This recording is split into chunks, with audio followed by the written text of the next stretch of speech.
Mega Noticias León.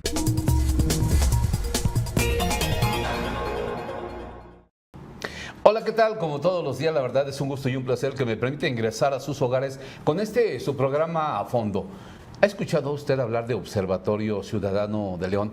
Pues es una organización ciudadana que da seguimiento a temas de seguridad, de movilidad, de medio ambiente. León lo tiene, este observatorio, desde hace ya muchos años. Ya ha crecido en algunos otros municipios como Irapuato, no lo tienen los 46 municipios del estado de Guanajuato. Pero bueno, ¿cuál es la participación que ellos tienen frente a las autoridades? ¿Qué tanto los estudios, las críticas que hacen hacia los gobiernos son tomadas en cuenta para ir mejorando en estos temas que le acabo de decir y muchos más? Para profundizar sobre este tema, yo agradezco a Fernando Pérez Garcidueñas, es el presidente actualmente de Observatorio Ciudadano de León, el que nos visite el día de hoy para profundizar precisamente en estos temas. ¿Cómo estás, Fernando? Buenas tardes. ¿Qué tal? Buenas tardes, Nacho.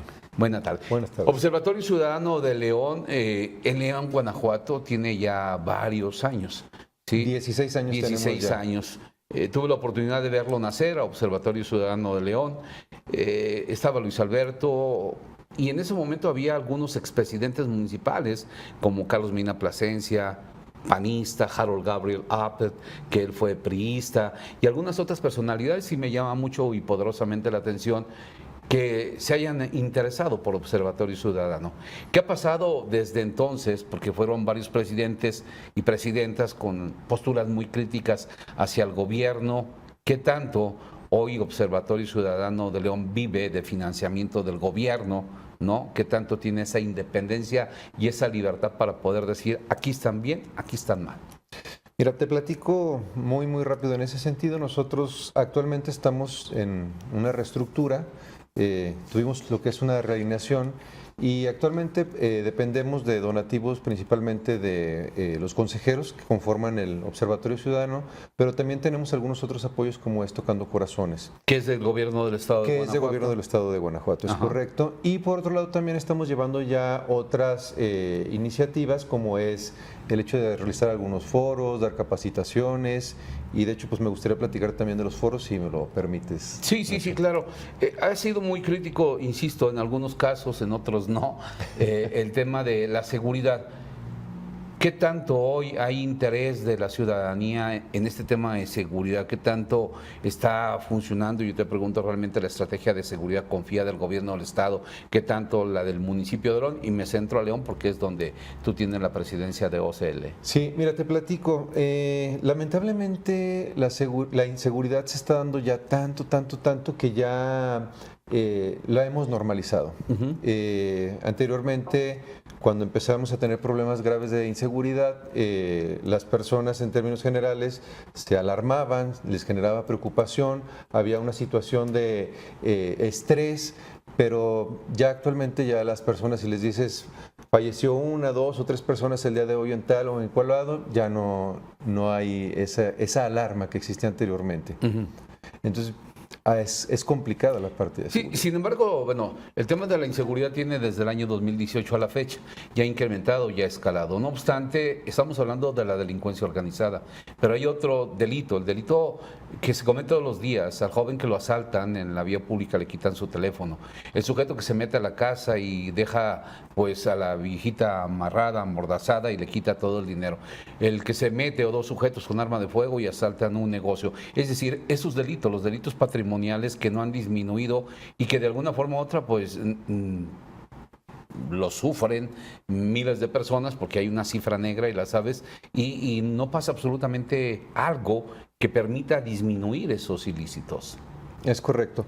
Mira, nosotros como observatorio básicamente lo que hacemos es investigación y ponemos lo que nosotros encontramos sobre la mesa para que lo conozca tanto la ciudadanía como gobierno, y son las investigaciones que estamos haciendo continuamente con respecto a seguridad. Pero tenemos muchas otras acciones que estamos actualmente realizando, no solamente sobre seguridad, que creemos que son ahora más importantes, que vienen como una función a futuro. Es como lo estamos viendo, o sea, Ya se demostró que estas acciones de estar confrontando y peleando y trabajando en ese sentido de tratar de en el hoy no está funcionando, y estamos buscando algunas otras estrategias que sean como más a futuro, y es como cuestiones de tener parques adecuados, tener una mejor movilidad en la ciudad, un mejor medio ambiente, etcétera. Sí, lo entiendo, pero vaya, no puedes dejar a un lado el tema de la inseguridad. No. Hoy, Omar García Harfuch habla de una reducción en homicidios dolosos. La gobernadora se encuentra feliz por esa disminución en homicidios dolosos. Pero, sin embargo, vemos a los observatorios ciudadanos y las cifras pues no coinciden ni con el secretariado ni con la Secretaría de Seguridad Pública del Estado. No sabemos, y vaya, como ciudadanos confiamos en un observatorio ciudadano y nos ponemos a pensar si las cifras que nos da el gobierno están maquilladas. ¿Cuál es la situación? Porque no van a poder dejar a un lado este tema. Te platico, una cosa son las carpetas de investigación Sí, que claro. tiene el gobierno, y en base a esas carpetas de investigación es lo que nos presenta el gobierno, pero existen muchos otros homicidios, muchas otras situaciones que no están documentadas, donde la gente no va y hace una denuncia y no se genera una carpeta de investigación. Entonces ahí tenemos ese diferencial del cual estamos hablando, donde a veces no nos damos cuenta que cuál es la realidad en la que estamos parados.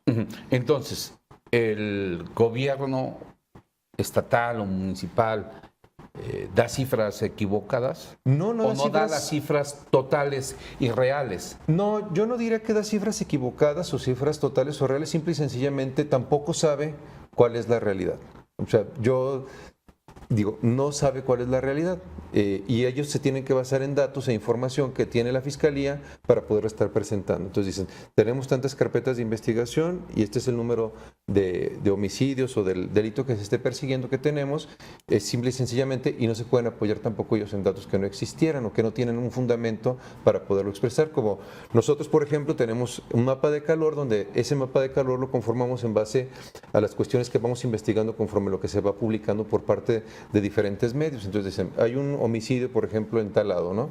Nosotros vamos, registramos el homicidio, vemos si era hombre, mujer, de qué falleció, con arma de fuego, con un arma blanca, etcétera, y vamos generando, pero muchas veces esos homicidios no generan una carpeta de investigación. Es decir, hay homicidios que no se investigan. Probablemente haya homicidios que no se investigan. No sabría decírtelo de forma exacta, pero es probable. No, es que me dice que está el ilícito y no se investiga o no, Yo creo que no muchas sabe la veces se autoridad. queda, yo creo que muchas veces se queda ahí, de algunos ilícitos. A ver, pero un homicidio se puede quedar así, el cuerpo se Yo queda. diría que no, pero muchas veces yo pensaría que sí hay situaciones donde no hay una investigación. ¿Cómo cuáles, así más específico? No sabré decirte, Nacho, pero sí, seguramente hay a veces problemáticas de ese tipo. Vaya, porque hay otros temas. Yo entendería de que se cometió un robo a una vivienda y no se denunció al Ministerio Público. Se suma la cifra negra porque Así es. la víctima dice no sirve ir a presentar la denuncia Muchas porque veces casi así piensa la piden gente. que lleves al autor del ilícito y no hay una reparación del daño. Entonces no confían en la autoridad, no confían en el Ministerio Público que dé buenos resultados. Ahí puede darse la cifra negra más alta, pero en un homicidio, un cuerpo. Pues mira, encontramos homicidios, o sea, cuerpos a veces que no se han identificado. Hay un montón y lo sabemos, de personas que se encuentran por ahí en tiraderos clandestinos Ajá. y no saben, y ahí están, ¿no? Ujú. Sí, hay algunos casos donde hemos encontrado, bueno, la autoridad ha encontrado cuerpos en algunos pozos en desuso. En el pasado colgabas a los cuerpos, el crimen organizado, en puentes, los destrozabas y los colocabas en forma de Z, así. Y en varias partes de la República se dio. Pero después hubo una tendencia a ocultar los cuerpos. Han sido encontrados en viviendas utilizadas como centros de distribución de droga o consumo de droga, estas casas de pánico que se les llaman. Han encontrado algunos en estas fosas, han encontrado algunos en la parte, no sé, en baldíos tirados, pero este número de muertos, no sé si hoy no corresponde a una realidad porque nos hablan de una disminución en homicidios, pero en ocasiones encuentras fosas y no sumas esos a los homicidios, ¿sí?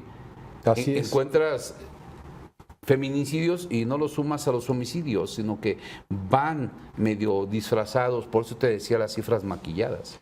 Yo no lo manejaría así, te lo comento. O sea, simple y sencillamente a veces no se sabe y esa es la situación. O sea, no puedes Pero saberlo. eso es más peligroso, ¿no? Es peor el no saber que el maquillar una cifra, porque pues yo puedo maquillar una cifra y la hago con la intención de no generar una percepción alta de inseguridad, pero el no saber, una fiscalía con agentes del Ministerio Público, elementos de la ICE, de investigación criminal, está más complicado, ¿no?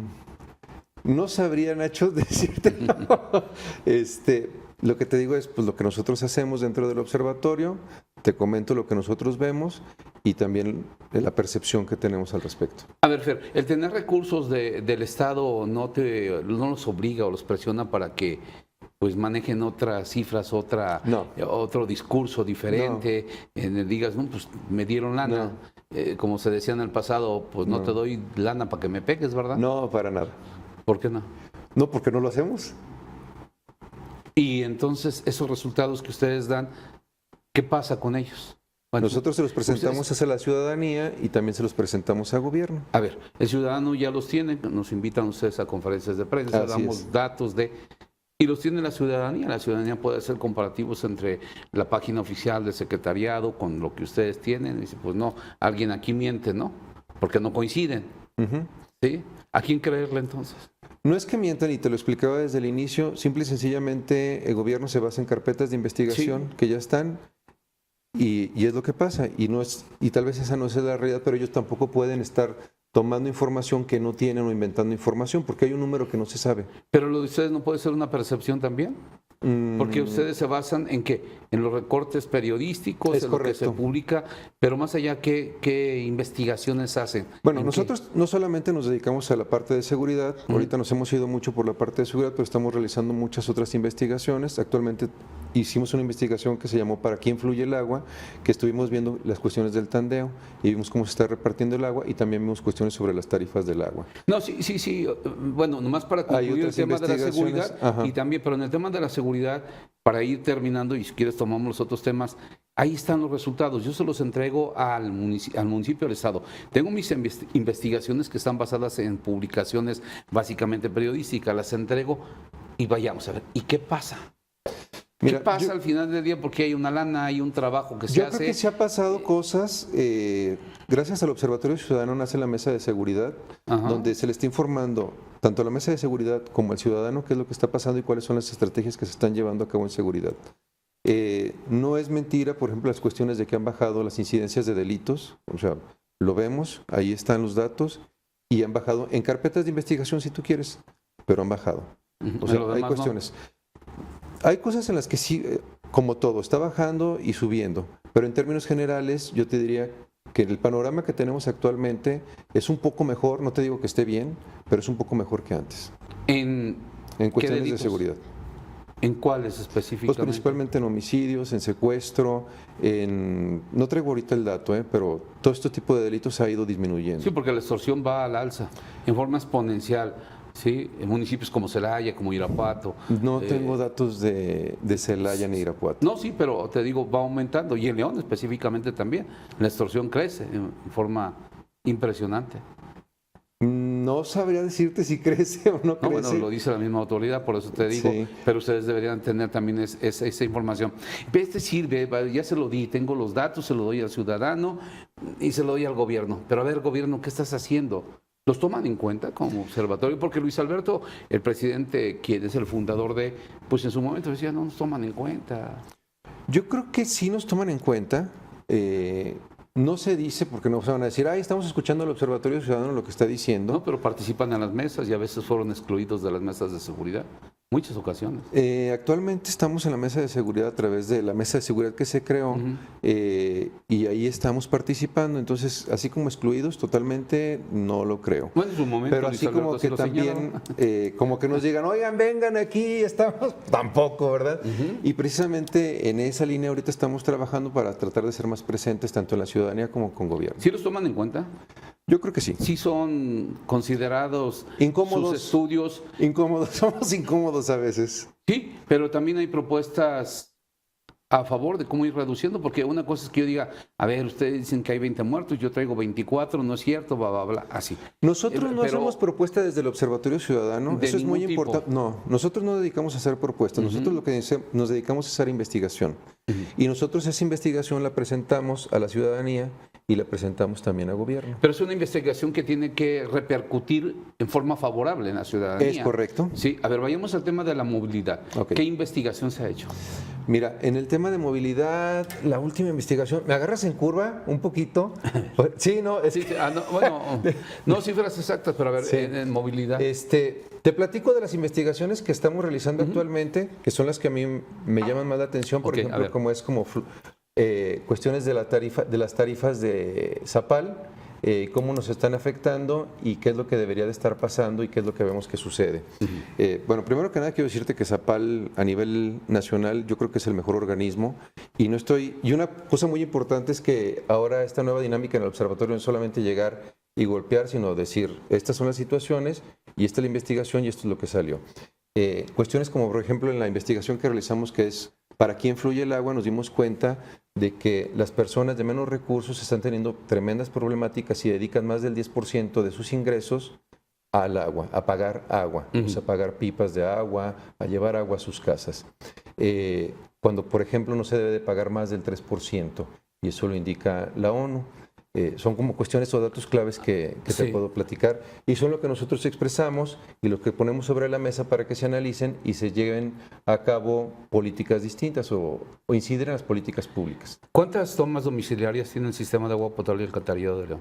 No sabría decir. No sabes decir. ¿Cuánta gente no tiene agua que sale de la llave, que abre la llave y sale? No tengo el dato, Nacho. No. ¿O no cuántas tengo. personas tienen que comprar una pipa? ¿O cuántas comunidades hay sin suministro de agua potable? No tengo ese dato, Nacho. Porque León tiene 1.200 colonias regulares y 200 irregulares y como 600 comunidades. ¿Cuántas son esas comunidades donde no hay? ¿Qué tanto se hace el tandeo también o en forma terciaria en la ciudad de León, Guanajuato? Porque la tarifa va en base a tu consumo. Sí, es correcto. Exactamente. Entonces, de ahí parte lo que tienes que cobrar. ¿El agua tiene un precio? El agua tiene un precio por metro cúbico y dependiendo de la cantidad de agua que tú utilices es el precio que te están dando. Entre más agua utilices, el precio es mayor. Ajá, porque para muchos el agua no tiene un precio. El precio es llevarte el agua a tu casa. Ahora, puedes decir hay X número de personas que no tienen agua, pero ¿por qué no tienen agua? Conectar la última red del sistema de agua potable a esa comunidad donde viven 300 personas y la inversión que se va a hacer para conectar es carísima. No estoy diciendo que no se le dé el agua, porque es un derecho humano. Así El es. tema es de cuánto cuesta llevar. ¿Cuántas tomas hay? Una toma y se comparte con los habitantes, tomas comunitarias. Mira, acabas de tocar un tema muy interesante y es la parte de las personas que no tienen agua y las Ajá. complicaciones que se tienen y también fuiste muy acertado en decir los recursos que necesitan para poder llegar a esas colonias o esas comunidades que son inversiones muy, muy fuertes. Y ahí estriba como la gran problemática que tiene el organismo operador donde no alcanza él con los recursos que tiene a llevar agua a esas comunidades o esas colonias que generalmente son irregulares.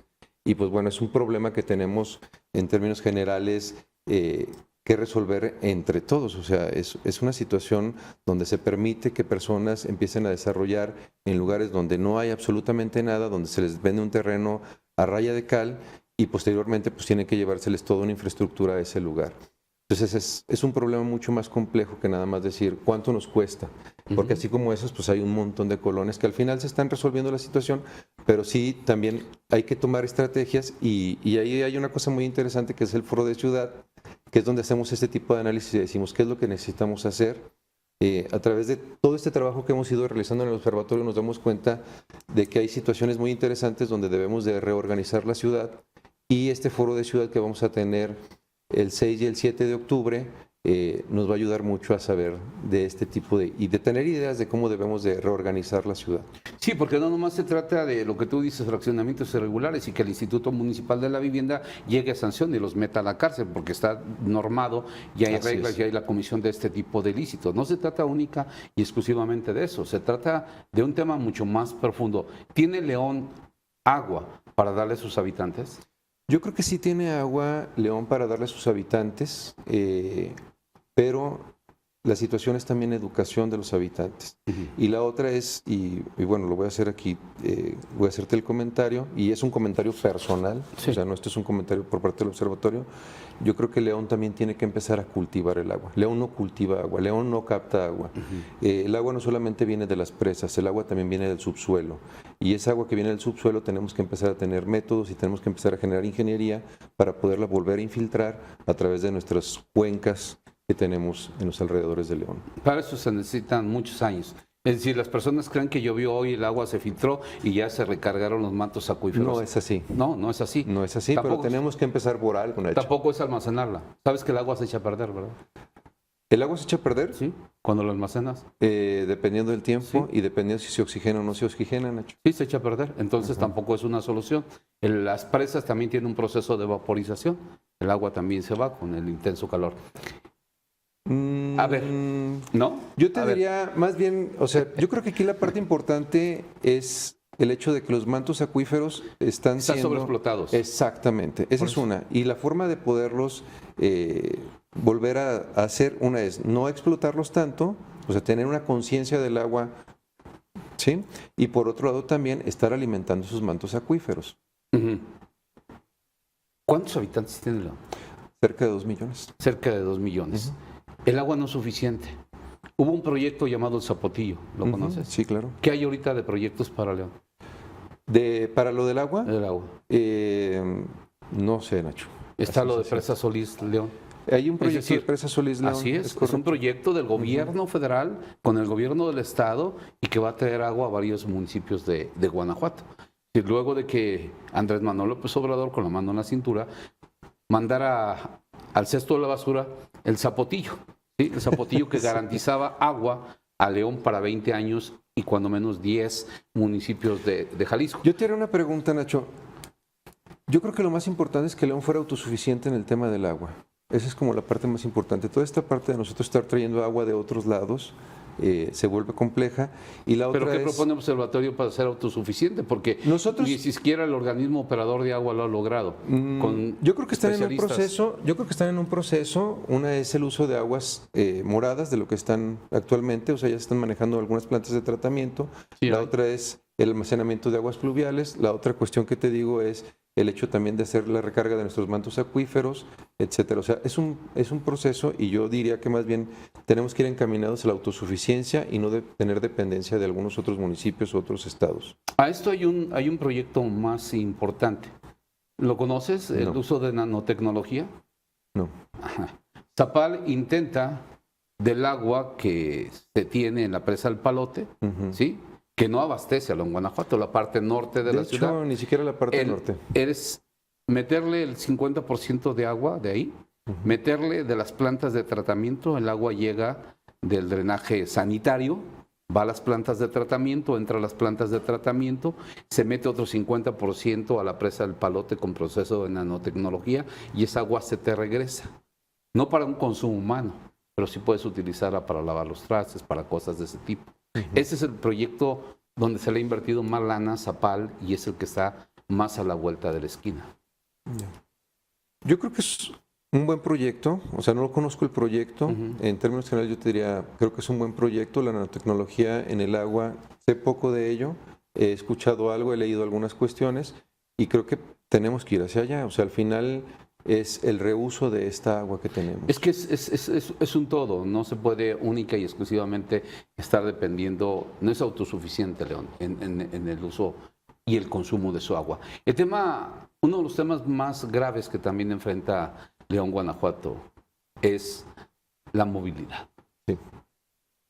Sí, mira, con respecto a la movilidad te digo algo. León es una ciudad que tiene la mayor cantidad de ciclovías a nivel estatal y creo que a nivel nacional. También sus ciclovías pues tienen algunas cosas de que desear, pero sí tenemos una infraestructura importante en ciclovías. Tenemos una cantidad de autos que cada vez van creciendo más. ¿Sabes cuántos autos hay en León? No. Cerca de 900,000 vehículos, de acuerdo al dato que da a conocer el gobierno del estado entre vehículos particulares y el sistema integrado del transporte público llamado SIT en León, Guanajuato. Sí. No ha crecido en infraestructura, León. Yo creo que está creciendo muy poco con respecto a lo que está creciendo en vehículos, pero yo creo que las dinámicas de hacer más calles no es la solución para una ciudad como León. Es el empezar a implementar el uso del transporte público, usar ciclovías, tener espacios de desarrollo donde puedas caminar, etcétera. Pero ¿cómo la parte de las ciclovías a veces no se utilizan porque los ciclistas son asaltados? Sí, en la parte del transporte público, el sistema integrado, va a la contraria, es decir, cada vez es menos el número de personas que utiliza el sistema integrado. Sí. ¿Sí? Sí. Entonces, ¿por qué no lo ha utilizado y cuál es la opción? ¿Las motos? Una de las problemáticas es que ahora las motos están rebasando, o es más económico transportarte en moto que transportarte en el servicio público. Esa es una realidad. Entonces, pero las personas independientemente de si es más barato, es mucho más rápido. La gente y más quiere peligroso. llegar más rápidamente a su casa. Es decir, tú puedes viajar del norte a sur y perder 1 hora. Puedes perder 10 pesos y los recuperas. Esa hora ya no la recuperas. Y ese tema se traduce en las empresas, ¿sí? Que llegan tarde, que no hay productividad. Y en la calidad de vida de las personas. Claro, también. se pierden muchos. Si haces la suma, no tengo ahorita en mente, hicimos un reportaje sobre el número de horas que se pierden al año y es increíble, ¿eh? Sí. Es increíble y esas no se recuperan. Entonces, ¿qué es lo que necesitamos para León? El sistema integrado está fallando. Sí. Hay cada vez menos. Las motos ahí están y no hay vialidades para las motos. Hay ciclovías para las bicicletas. Se quitó un carril para el sistema integrado en López Mateos, que es la avenida principal. En Aguascalientes o Guadalajara es una calle. Aquí es la avenida principal. La principal. Sí. Mira, precisamente en este foro que vamos a tener de ciudad, vamos a estar haciendo el análisis y nos van a estar platicando algunos otros expresidentes municipales de algunos otros municipios y estados qué es lo que han hecho y cómo lo han realizado. Y ahí seguramente vamos a encontrar como información interesante y nuevas propuestas para la ciudad de León. Desde mi punto de vista personal, yo creo que una de las soluciones es el uso de más ciclovías, el hacer más ciclovías, el uso de esas ciclovías, el hecho de que las ciclovías estén bien iluminadas, de que se usen realmente, porque entre más se usen las ciclovías, pues es más segura. La ciclovía se vuelve insegura cuando ya no hay otros ciclistas y vas tú solo en la ciclovía. El hecho de que también sea más eficiente el transporte. Una de las problemáticas que tenemos con el transporte y de las cosas que nos dicen las personas que se quejan es el hecho del tiempo que tardan de moverse de un lado a otro ahora con este nuevo sistema. Entonces esa es otra problemática. Y otra situación también es que los polos de desarrollo o los terrenos que se tienen actualmente que no se están utilizando se empiecen a utilizar para poder generar vivienda en puntos más cercanos a la ciudad o dentro de la ciudad. Un tema muy complicado. Muy complejo. Porque la tierra cara está en manos de muchos empresarios y no la venden. Así de fácil. Sí, y no es un problema financiero. Sí, y no los pueden obligar a venderla ni a construir. Fernando Pérez Garcidueñas, presidente del Observatorio Ciudadano de León. Mil gracias por estar aquí. Gracias a ti, Nacho. Y estarán muy pendientes sobre estos foros y las propuestas que hace Observatorio Ciudadano y que cada vez integra a personas pues, más capacitadas para hacer este diagnóstico profundo y decirle a la autoridad, aquí no estás bien, aquí tienes que participar, aquí tienes que hacer los proyectos a largo, mediano y corto plazo. Gracias, Fer. Que estés muy bien, muy bien. Hasta luego. Gracias. Y a usted también le agradezco el que me haya permitido ingresar como todos los días hasta sus hogares. Hasta pronto.